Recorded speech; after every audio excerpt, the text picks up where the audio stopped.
In my 12 years as an artist, I've found that you can make drastic changes in your artistic life in a fairly short period of time. So here I'm going to walk you through a 4-step process that will help you improve your art, but also more importantly, find more fulfillment in what you do. Now remember that the most important thing here is to maintain your joy of drawing. So if any of these steps takes you away from the joy of drawing, do not lean into this. This isn't a one model that works for everyone 100% of the time. Try this out, and if it doesn't make you enjoy your art practice more, then stop doing it. For the first step in this process, we're going to find 5 to 10 pieces of artwork that we absolutely adore. So go into your inspiration folder and find the peak pieces of artwork, right? The art that you love the most. Find 5 to 10 images, narrow down to 5 to 10, right? We want to be in that range, and open up a new folder. Now you want to have an album on your phone of these images, on your phone and on your computer. Now what I want you to do is spend a period of time every single day looking at these pieces of artwork. So if you are someone who commutes to work, or you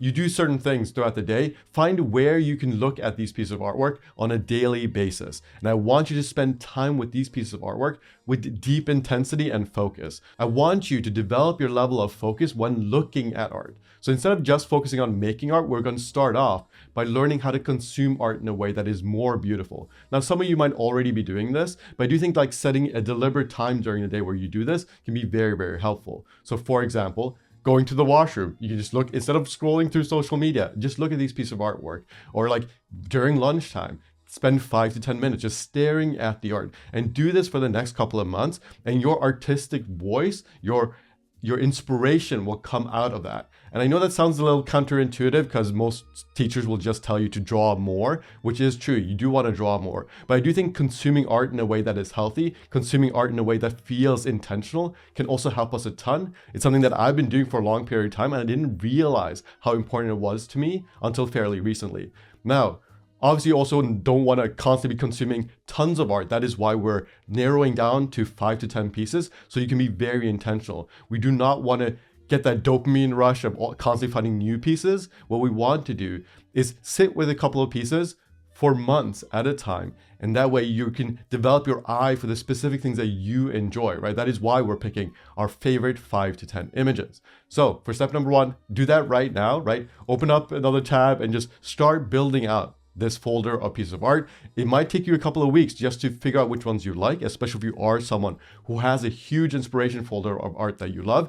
And if you are an artist who doesn't have that much inspiration right now, I recommend that you start looking for artists that you like online. Pinterest is great for this, obviously. This is where I find most of my inspiration. Look around online, spend some time developing this folder. Obviously also draw today, right? Like don't fall into a rabbit hole where you spend hours and hours on this. Spend a couple of minutes every single day, like figuring out this folder, but then also remember to draw.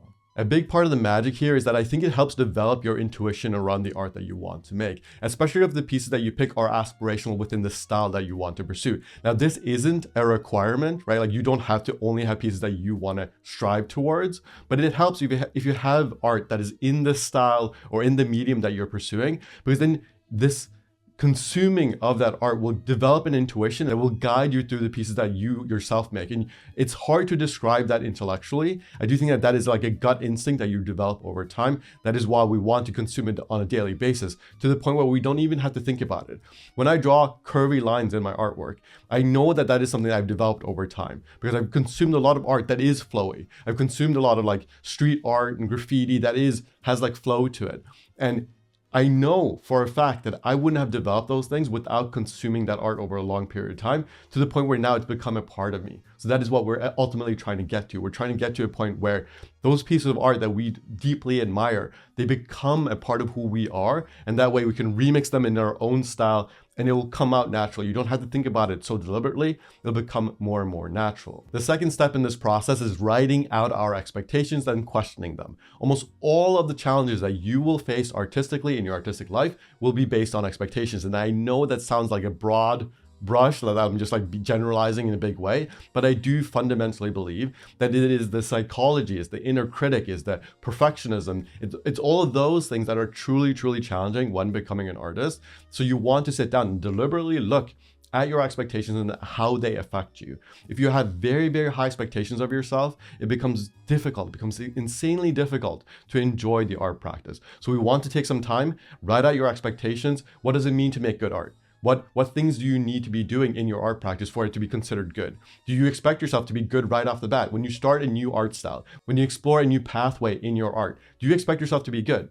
Write it out and try to be as honest as possible with these questions. And then ask yourself, would you have these expectations of someone else? If you loved someone, right? Like imagine a friend that you love and adore. Would you place those heavy expectations on them? Or would you say that like, no, you should enjoy your art practice? If you're able to see that your friend should enjoy their art practice, then maybe you should reduce some of those expectations of yourself because you want to treat yourself like a friend. It's very important to remember that the art practice is a friend. It's a part of you that loves you and it's a part of you that cares about you. So try to treat that aspect of yourself, your creative voice, with the friendliness. Treat it like a friend. Treat yourself like a friend, because that is where it'll make it so much easier to enjoy your art practice. Most of the artists online who you see who do tremendous work, a lot of them have developed their love for their craft by treating it like a friend, by being good to themselves, by being forgiving when they make mistakes. That is how you develop a sustainable art practice. Imagine if you treated your art practice like an enemy. Do you really think it's sustainable? Do you think it's sustainable to have these high expectations of yourself that ultimately punish you? So what I want you to do here, just write out your expectations, question them, sit with them, digest them, and really ask yourself, do I want to keep holding on to these expectations? This isn't something that you're going to change overnight. You're going to have to write it down. You're going to have to write it down again and again. You're going to have to grapple with it. This is going to be a continuous practice, but I think it's one of the most important things that you can do. Now, if you want my guidance here, if you want more help with this, check out the Inner Artist course that is included in the Absolutely Everything bundle that's linked below. But you do not need my help here. But if you want a little bit more guidance, this is one of the first things I go through in that course, because I know this is the greatest challenge. I know within myself, every time I struggle with my art practice, it's usually because I have a high expectation of myself and I feel like I'm falling short of that expectation. Now, I don't think it's wise to constantly just be chasing that expectation, because ultimately what will happen is that your expectations will just rise with you. And ultimately you'll just burn out if you keep trying to chase this shadow. What you want to do is you want to slow down, look at your shadow, put some light on it, and then it'll disappear. Your expectations will be there with you constantly. So we want to grapple with those expectations. If you want my help, check out the link below. For step number 3 in this process, we're going to start a mini project.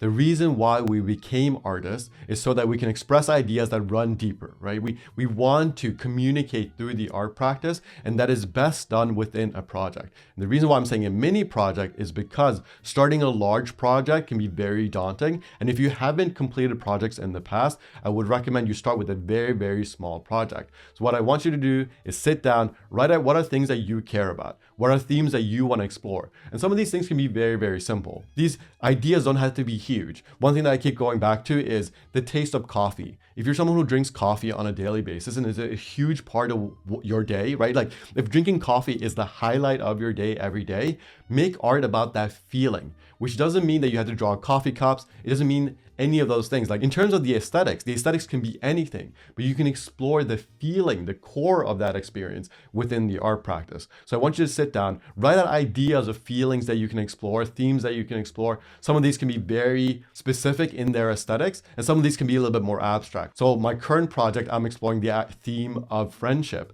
and the characters are like hugging each other, they're being friends. So it's very on the nose, but you can also do this in a more abstract way. You can think about your friends. You can do a project where you do 3 sketchbook pages. Each sketchbook page can be a representation of a friendship in your life. And it doesn't have to be the specific aesthetics of that person. It could just be the feeling of it. You know, it could be completely abstract.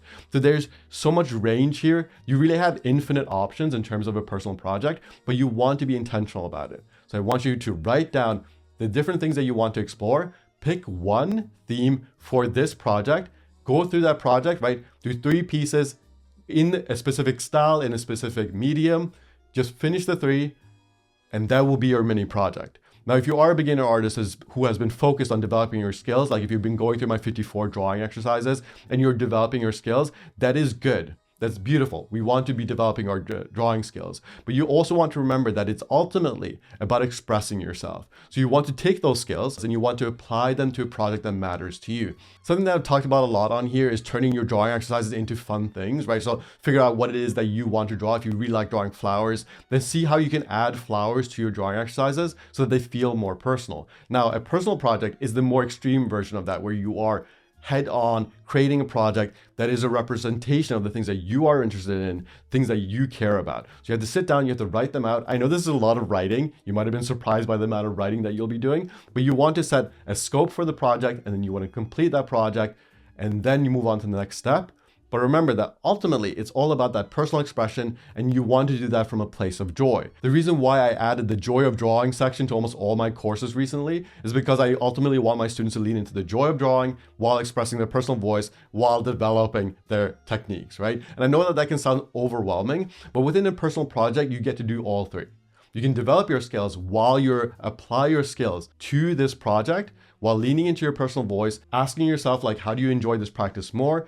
If you grappled with your expectations earlier, that becomes a little bit easier when you recognize, like, oh, I have these high expectations on myself in these ways. Now I'm going to deliberately pay attention to that while I do my personal project. I'm going to lighten that load a little bit. I'm going to take off some of that weight because I don't want these expectations to be heavy on my back the entire way through. So I'm going to let go of some of those things. I'm going to lean into my personal voice and the things that I care about. So sit down, write it out, finish a mini project, and then move on to the next step. In step number 4 of this process, we want to take a look at the project we just finished, right? So finish your project, and then we're going to take a look at it. We're going to look at it and ask ourselves, where do I want to improve for next time? Where are certain skills that I would like to lean into? So let's say, for example, I use the flowers example. If you're someone who draws a lot of flowers, you might realize that, like, oh, I'm not very good at drawing leaves, or I'm not very good at drawing a very specific flower. Now you want to choose a narrow sliver. If you are a beginner artist, the temptation is going to be to say, I need to improve on everything, so I'm going to go back to doing studies, and I'm just going to keep getting better until I can do the project perfectly. That is a huge mistake. You will fall out of love with drawing if you approach it that way. Almost all artists who do this, they burn out because just focusing on technique makes you lose touch with why you make art. You want to do personal projects, so you always stay in touch with that. Now, there are a lot of artists online who will tell you just to go grind, develop your skills, but a lot of these artists do this professionally. You cannot approach drawing the same way as professionals do if you are a hobbyist. When I go to the gym, I do not train like an athlete, right? I do not have 4 hours in the day to be at the gym. So I only have an hour, so I approach the gym with that mindset. I have an hour here, I'm going to approach it this way. That is exactly the same thing for drawing. You want to approach your drawing with the mindset that, like, hey, if I do this as a hobby, I do not have the same room as a professional, so I can't approach it that way. I can't just spend 2 years developing my skills, forgetting about why I started this in the first place, right? Like, you can't do that because you'll burn out, you'll forget why you love it. So that is why in this step, we're going to narrow down what it is that we want to improve on, right? So pick a narrow sliver of the things that you want to improve on. Do some studies on that subject matter. Make sure that it's things that you actually care about and it's not just things that you've heard. You might have heard a bunch of times that you should improve your perspective. Like, improve your ability to draw perspective.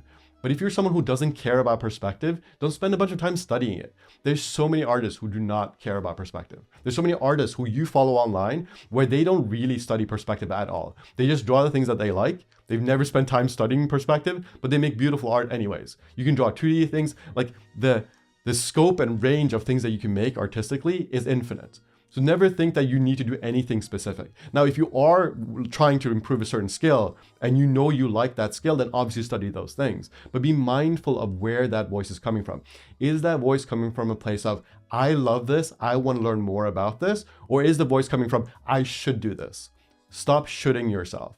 If you keep saying, I should learn this to do better, that means that you probably don't enjoy it. If you're thinking, oh my God, I get to learn this, I get to explore this, that is a great sign. If you're studying perspective and you're like, oh my God, this is so exciting, I get to learn this, even though you might feel some frustration around not doing great at it, if there's some excitement underlying those frustrations, that is a great sign. That is why you want to be very mindful of the joy that you feel when drawing. And when you do your studies, you should be able to enjoy those as well, even if they're frustrating at times. So you're going to have bad drawing days. That's completely normal. But the underlying feeling should be curiosity and joy, because if you don't find curiosity and joy in what you're doing, you will stop drawing eventually. It will not be sustainable. So our focus throughout this should always be the joy of drawing. If you want my help with that, check out the Absolutely Everything bundle that's linked below. In the Inner Artist course, I go through building your personal project.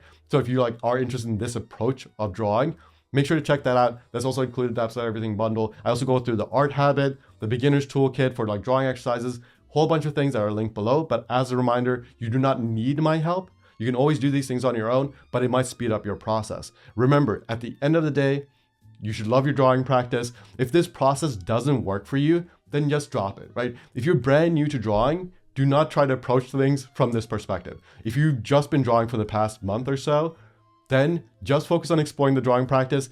Don't focus too much on any specific approach. Just play around, have fun. But if you've been drawing for a little bit, if you have a little bit of drawing skill, right? Like if you've been drawing for more than 3 months, then this will probably work for you. Develop a personal project because it is what will make art more satisfying. Don't lose touch with why you started this. Don't get stuck in the art tutorial cycle where you're constantly just doing tutorials for no reason, just because you think you're going to get better at some point and then do your personal projects. Do not fall into that trap. It will not help you. It will consume you if you let it. I wasted so much of my artistic life just doing studies and tutorials that I didn't care about, so I didn't learn anything. So remember, do your personal projects, have fun with it, lean into the joy of it, see what you can explore in the art practice, grapple with your expectations, do your folder of 5 to 10 pieces of art that you absolutely adore. Stare at it, just consume it, savor it. See how deeply you could just savor every line, every brush stroke, right? Like just savor it as much as you can, because that skill will translate into the art, and it's an easy way to like improve your art skills without actually making art throughout the day. Because a lot of you don't have time to make art every day, but you probably have 5 to 10 minutes just to stare at some art, because that is a little bit easier to do sometimes. So do that and let me know how that goes. See you guys in the next video and check out the links below. Bye.